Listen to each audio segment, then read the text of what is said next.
Welcome into the Touchdown Alabama Magazine show for week 5.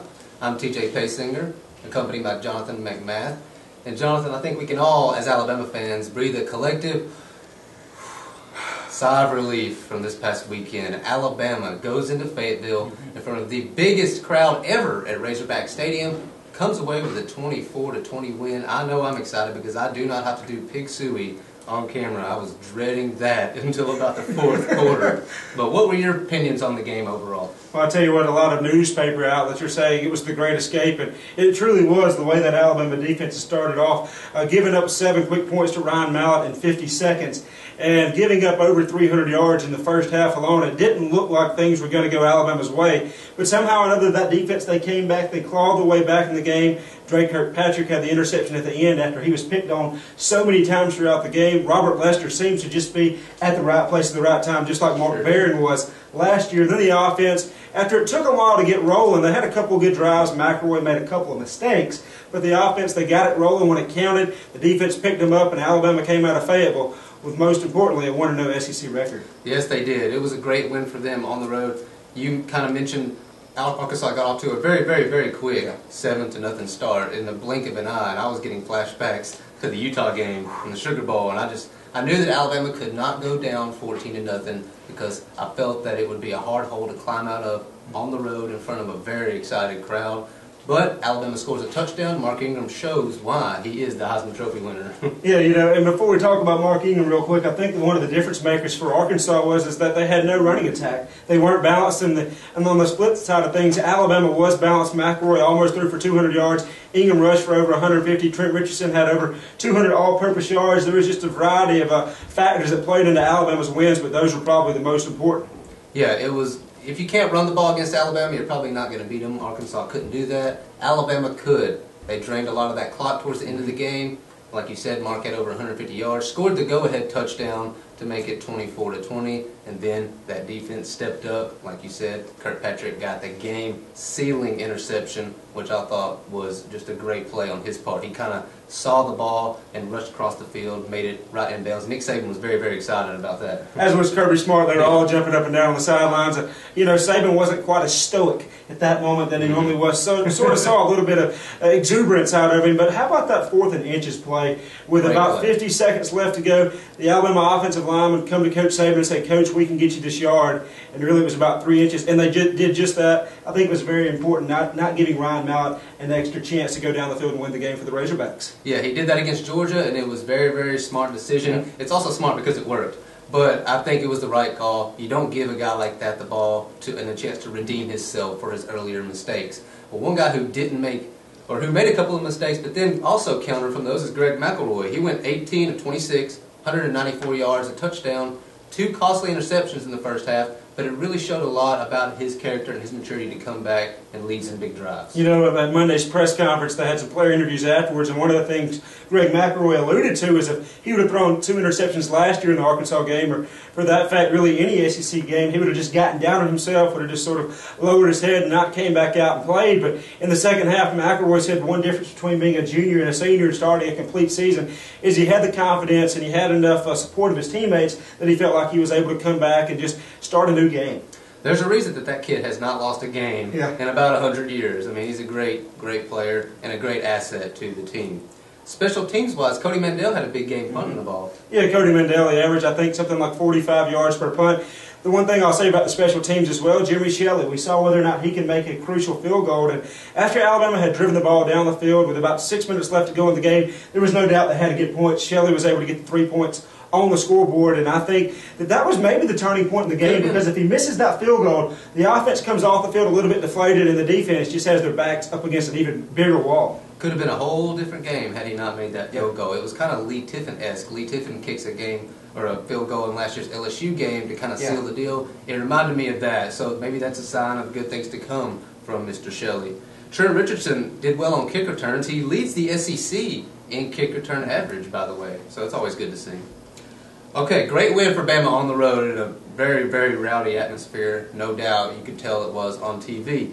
Any road win in the SEC is a big win, but now the Crimson Tide gets to return home to kind of friendly, Bryant-Denny Stadium to host the number 7 Florida Gators. Well, it's friendly if you're a University of Alabama fan, but if you're a Florida Gator fan coming into Bryant Denny Stadium, don't expect Alabama to go all Penn State on you because you're going to get booed. Urban Meyer got his 100th win this past weekend against Kentucky. The Gators coming off of a complete, just utter blowout over Kentucky, 48-14. And I think my friend here, you messed up on that pick.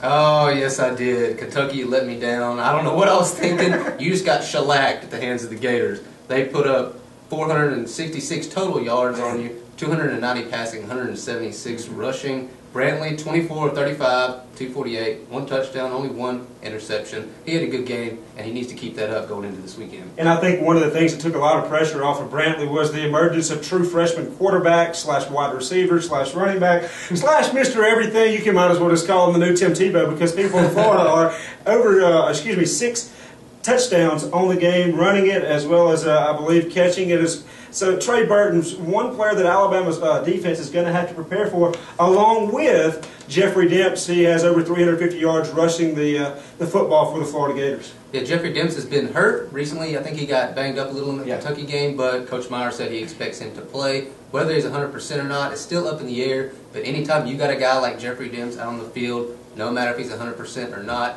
it's going to be a big factor and a very big challenge for that Alabama defense.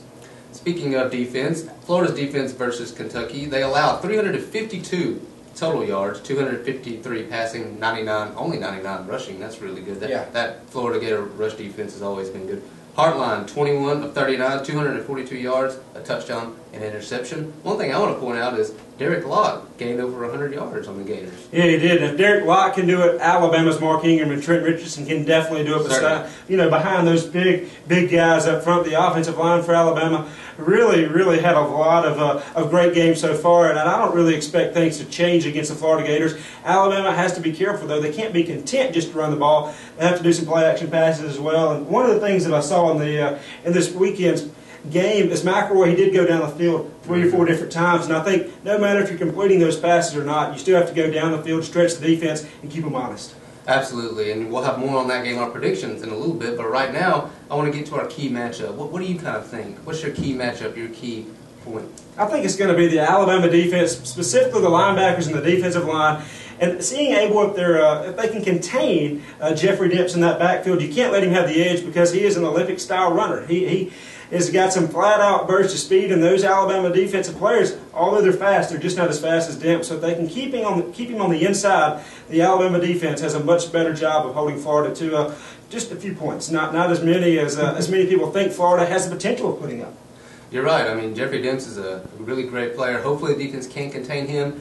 And I'm kind of going with the same thing. Yeah. My key matchup is the Bama defensive line and the linebackers versus the Florida offensive line. Okay. Because I really feel that if Alabama gets enough pressure on John Brantley, he hasn't been in quite an atmosphere like this. They went up to Tennessee and got the win, but it's not going to be the same as down here. I feel if Alabama can get enough pressure on him, can force him into some mistakes, and allow Alabama to come away with the win. But we'll see. Who we going to pick? I don't know. But right now, we got to get through some other games. It's the prediction segment of the Touchdown Alabama magazine show. Last week we were so-so, kind of had a few that we'd like to take back. You specifically West Virginia, of course my Kentucky. I was right on the Georgia versus Mississippi State though. I'm telling you Bulldogs, you've lost all support from me. First game, Penn State Nittany Lions traveling to Iowa to take on Kirk Ferentz, Ricky Stanzi, and that great team over there. Well, of course, we both had a chance to watch Penn State in person against the University of Alabama. Wasn't impressed at all. Of course, the wide receivers didn't help out Robert Bolden much, but anytime you have a true freshman quarterback and he's going into Iowa and Kirk Ferentz and Ricky Stanley and the great team that they have with that defense, I don't give Penn State much of a chance. I don't either. I think Iowa wins it fairly easily. It's a home game. It's at 2:30 on CBS, I believe, or on ABC. So it's going to be a big game for them. They're going to come away with the win.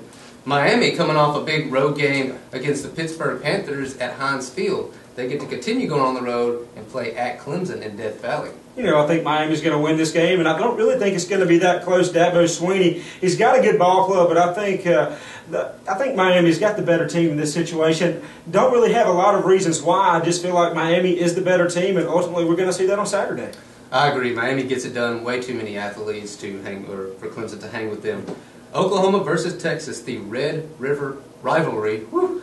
It's a tongue twister. That game sort of lost its luster with Texas getting shellacked by UCLA. Who do you think wins this one? Well, you know, Texas coming off a 34-12 loss to UCLA. I think it's really going to be Garrett Gilbert versus Landry Jones, and I don't think there's a question there. Texas sort of went to more underneath center on the offensive side of the ball this year. They've really been struggling. I don't think they can get it all figured out in a week. I think Bob Stoops is going to have Oklahoma ready, and I think Oklahoma's going to pull away. DeMarco Murray, an excellent running back, and Oklahoma hasn't been great this year, but they've been much better than Texas. Bob Stoops is a defensive-minded guy. I think he's going to provide enough pressure to rattle Gilbert and come away with the win in that big rivalry. Stanford at Oregon, the site of this week's college game day in rowdy Autzen Stadium. Yeah, we talked a little bit about this before the show, and I was sort of going back and forth between who I was going to pick. Autzen Stadium, you sort of got Oregon, you've got Michael James, then you've got Andrew Luck, and I think he's going to have quite a bit of luck against this Oregon defense on Saturday. So I'm going to go with the Cardinals. I think they're going to upset Oregon. They're going to take 2 straight now. They won last year as well. Stanford's going to get the job done, and you're going to hear their name in the national title hunt. We finally disagreed on this week. I think the Ducks take it.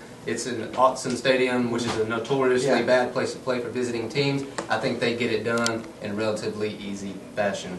Kentucky, coming off the loss to Florida that we alluded to, they travel to Oxford to take on Houston Nutt. Who cares, Kentucky? I don't care either. I'm picking Ole Miss just to disagree with him.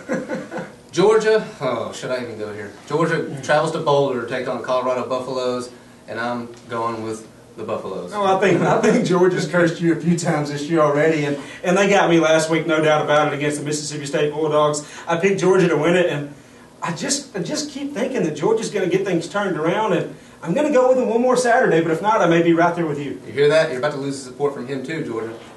Tennessee at LSU. Derek Dooley makes his first trip to Death Valley to take on the Bayou Bengals and the Hatless Moms. You know, you haven't heard a lot of things about LSU this year.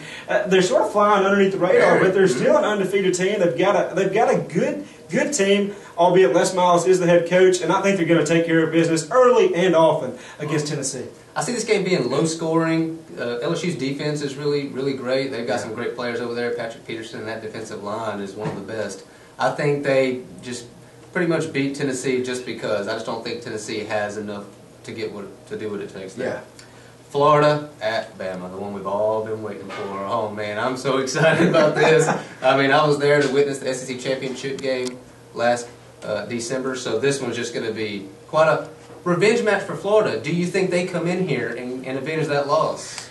No, I really don't. I think Florida's got a good defense. I think it's going to be the best defense Alabama's faced all year long. But they don't have Tim Tebow there. That's one huge difference. They do have Trey Burton, but he's still a true freshman. He's not running the offense, nor is John Brantley to the effectiveness like Tim Tebow did. I think Alabama's going to get the job done. The defense, they grew up last week. They did. The offense, they came back when a lot of people thought that they were down, but they showed us, they were down, but they definitely weren't out of the game. I think Alabama wins the game. It's going to be a close game. Urban Meyer's going to have his kids ready to play, especially after the loss in the championship game last year. I think Alabama's going to come away 27-21.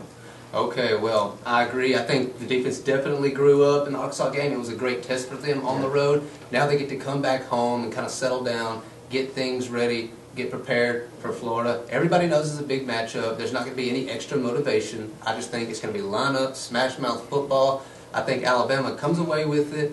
In the end, I said before the show that I think if Alabama comes out to a quick 14-0 start, it might be hard for John Brantley and the Florida Gators to come back from that. But I don't think that's going to happen. Florida's too talented. Not going to be like the 2005 game. Alabama's going to win 33-24 and go 5-0 on the season and get ready for South Carolina. Anyway, that'll do it for the Touchdown Alabama Magazine Show. I hope you've enjoyed watching us so far. Make sure to come back next week as we preview South Carolina. And check out our website. It's right down here. It's where you can see our videos. TJ Paysinger, Jonathan McMath. Until next week.